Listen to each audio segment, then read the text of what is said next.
کہانی سن کر مزہ آ جائے گا۔ فقیر کی بددعا سے اللہ کا عجاب۔ کہانی پوری سنیں۔ کرپیا ویڈیو کو لائک اور سبسکرائب کریں۔ تو چلیے شروع کرتے ہیں ہم آج کی کہانی۔ چاچا چمن محلے کے سب سے کنجوس آدمی تھے۔ ان کے گھر کوئی مہمان چلا جائے تو رسمی گفتگو کے بعد پوچھتے ہیں کہ چائے تو نہیں پئیں گے؟ نہ، کیونکہ چائے بہت نقصان دہ ہے۔ ہاں، شربت تھوڑا گرم ہے، چلے گا؟ کیا کیک بسکٹ والی دکان ابھی بند پڑی ہے؟ کیا کروں، سموسے والا تو ابھی تیل گرم کر رہا ہے، ابھی کافی وقت لگے گا۔ آپ کہاں اتنی دیر بیٹھے رہیں گے؟ بیچارہ مہمان یہ سن کر شرمندہ ہو جاتا ہے۔ ایک دن دوپہر کو کسی فقیر نے ان کے گھر کا دروازہ کھٹکھٹایا۔ چاچا چمن نے دروازہ کھولے بغیر پوچھا، کون ہے؟ فقیر بولا، بیٹا مہربانی کرو، مجھے کچھ پیسے دے دو، میرے پاس سبزی ہے، روٹی خرید کر کھا لوں گا۔ چاچا چمن نے بولا، جاؤ جاؤ، دفع ہو جاؤ، نہیں ہے میرے پاس پیسے۔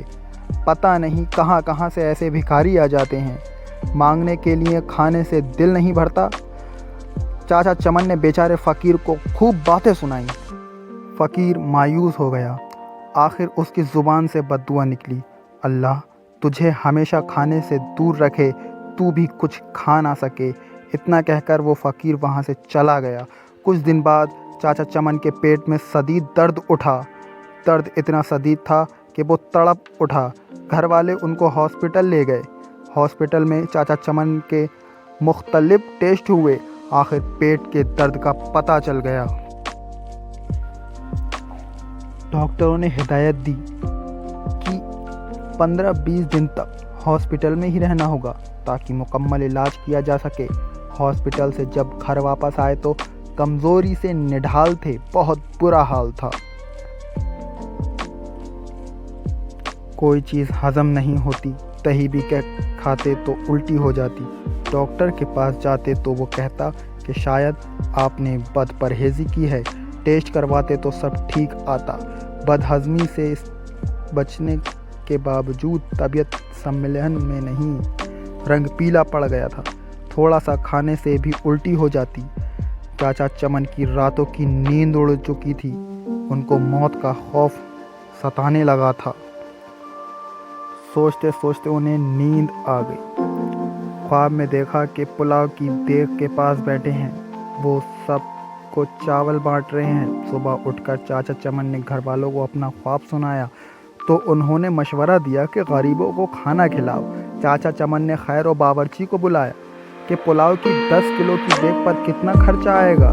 باورچی نے چاچا چمن کو 10 کلو کی دیگ پر ہونے والے خرچ کا سنایا۔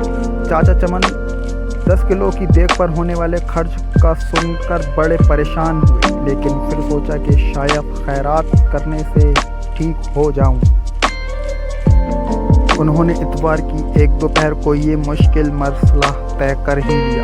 محلے کے نوجوانوں کی مدد سے محلے داروں اور غریب لوگوں کو کھانا کھلایا۔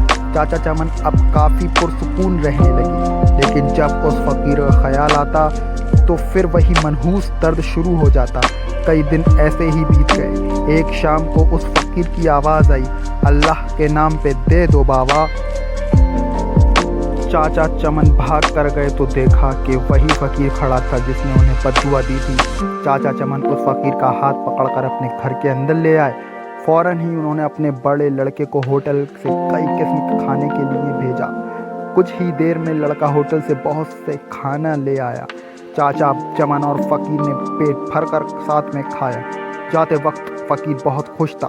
ایک ہفتہ علاج کے بعد چاچا چمن مکمل طور پر صحت یاب ہو چکے تھے۔